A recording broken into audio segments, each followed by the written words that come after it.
Ako po si Edna F. Enriquez.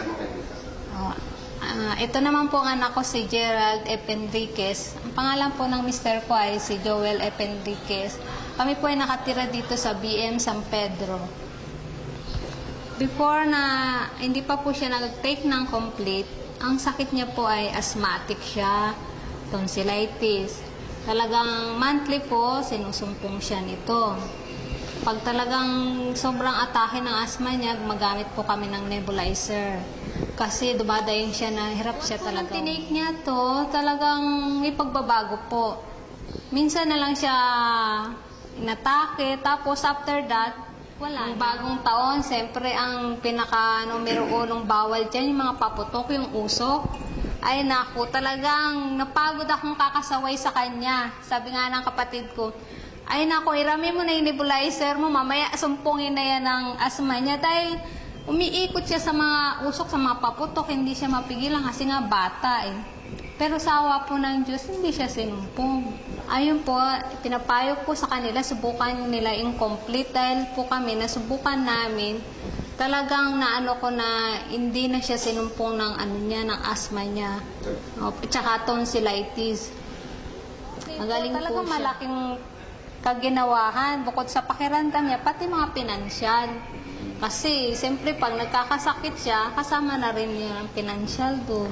Kaya po siya, tsaka masiglaan. Naku, super kulit lang. Si Mrs. Hilda Macmacarbonil, 53 years old. So, hindi ko po alam na may sakit po akong hypertension. Noong January 6, 2009, nakagising na lang po ako na bulol na ako. Yun pala ay isang stroke na.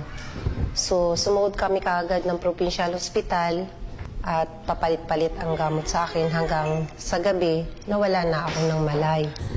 Nung nawalan ako ng malay, hindi ko na alam na ang akala ko, patay na ako talaga kasi naglakbay na ako sa ulap na puti. Ang kwento ng mga nurse sa akin na parang wala na akong pag-asa nung gabi. So, parang nagbagong buhay ako nung nagkamalay ako. Subalit, nung pagkagising ko, naduling naman ang mata ko. At ang kalahati ng katawan ko ay naparalyzed din. At 3 buwan akong pabalik-balik sa ospital hanggang sa 7 bisis pa rin akong na-stroke. Subalit, nung dumating ang isang member ng M Global na may dala siyang produkto ng Nature's Way na yung complete na pinainom niya sa akin ay nakatulong na malaki sa akin. Almost 1 week pa lang ako nagtitik ng gamot na yon, ay malaki na ang recovery ko. Nagpa-laboratory ako sa co-op ng aking goiter dahil yun din lang ang sanhin ng sabi ng doktor, yung heartbeat ko na pabalik-balik ay nag-negative. And then bumalik ako sa doktor ko sa Medical City, nagpa-check up ako uli. Nagulat ang doktor ko dahil ang laki ng pinagbago ng heartbeat ko. Ang sabi pa niya, normal na pala ang heartbeat mo. Nakatake na po ako ng isang pad ng complete na product ng Nature's Way, ng M Global. At hindi na po ako inaatake uli.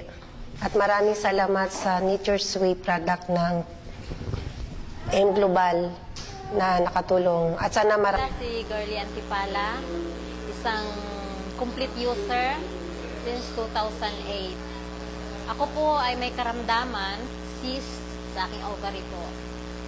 Nalaman ko nagkakaroon ako ng sakit na cyst sa aking ovary. 2 beses akong check-up, nagpa-ultrasound. At yun, nakitaan ako ng isang malaking bukol dito po sa aking ovary.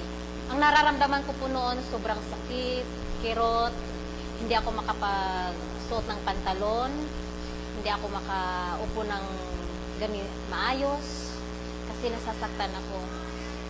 Yun po, nung nasa Adventist na ako, in-ultrasound po ako uli, at yun, nakitaan ko talaga na meron po akong cyst. Pero not knowing na nung umuwi ako sa amin, dumating yung isang product, itong complete, at yun nga ang sabi, malaking tulong daw ito para sa akin. hindi pa rin ako naniwala. Although napakinggan ko na yung sinasabi nila, hindi ko pa rin pinapansin. Gawa ng mahal nga. Pero nung habang nakalipas yung mga araw, tinitiis ko yung kirot at sakit at nakikita ko yung isang karton na nakadisplay. Sabi ko, sige nga, subukan ko kung gaano katotoo yung sinasabi nila. At yun nga, trinay ko. At habang tinitake ko, yun po, naging daan, naramdaman ko, unti-unti akong gumagaling. At salamat po sa Panginoon, naging daan itong complete. Ito siya. Ako po'y gumaling sa karamdaman ko, nawala po yung cyst ko. 2 pad pa lang yung naubos ko. Wala na po yung sakit. At isa pang magandang blessing na binigay ni Lord sa akin, nabuntis pa ako at nagkaanak.